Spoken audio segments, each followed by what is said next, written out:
Amazing Spider-Man issue number 30, written by Zeb Wells and art by Ed McGuinness. Otto Octavius has kidnapped Norman Osborn, wanting him to pay for his past deeds. Otto does this by injecting him with the goblin serum. Meanwhile, Peter Parker's back in action, getting his hand on Ott's old mechanical arms. Turns out these arms hold the key to finding Ott's secret lair. Peter does some tinkering, gets him a fresh coat of paint, and decides it's time to sell the store with Doc Ock. So the story opens and we find out Otto's goblin serum does nothing to Norman. Why? Because apparently Norman's body is like the ultimate goblin serum sponge.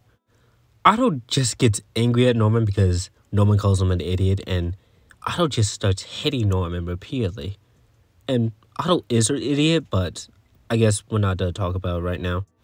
Meanwhile, Peter's with Doc Ock's old arms, but we found out that the arms come with the side of Otto's dialogue, and yeah, we get to hear Peter talking like a second-rate Doc Ock. That's what we all wanted. Back at Otto's lair, Otto has decided that he's going to kill Norman, realizing that he can't make him pay in any way. Thankfully, Peter swoops in to save the day. You know, the Peter who's talking like a discount Doc Ock thanks to the mechanical arms. And guess what? We get treated to a fight where both Otto and Peter spew out the most generic dialogue possible while just hitting each other with similar tech. This fight is like one of the dumbest I've seen in a while, but all you need to know here is that Peter is actually being defeated by Doc Ock until Norman intervenes, so then Peter starts beating Ock again, and then Peter takes the advantage and starts choking Otto with his own mechanical arms, which is kind of dark, but Norman intervenes, reminding him of who he is. Whatever. Peter and Norman team up to disconnect Peter from the arms, but the arms don't take too kindly for this breakup, and they put up a fight like a pet that doesn't want to leave its owner. It's a weird scene, I know, but Peter tossed them down, reminding them that they're better off apart. Anyway, during all this weirdness that's happening, Otto gets a surprise rescue from his Ottoid buddies. We jump to a little bit later and we get this talk from both Peter and Norman, and they basically discuss how Otto escaped and how this gave them a good distraction from Kamala's death. And then Norman recounts his story about how Kamala served him coffee every day with a smile and joked about adding some goblin formula or serum to his coffee.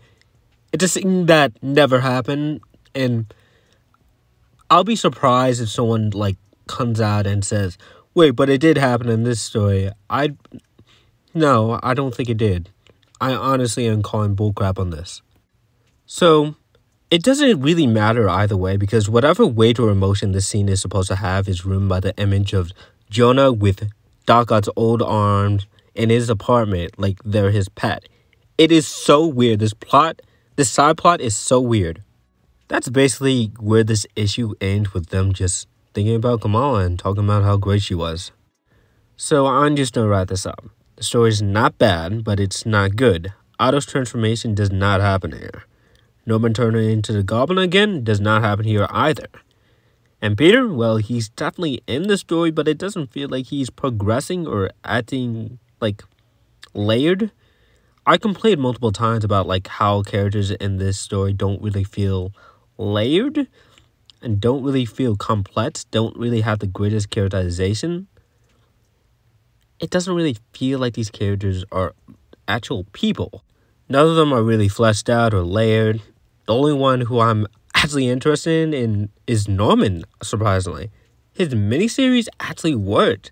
Him as a Gold Goblin kind of works. I didn't expect it to work, but it kind of worked.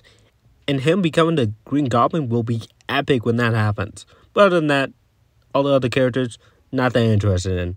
The next issue, issue number 31, is going to be a wedding issue.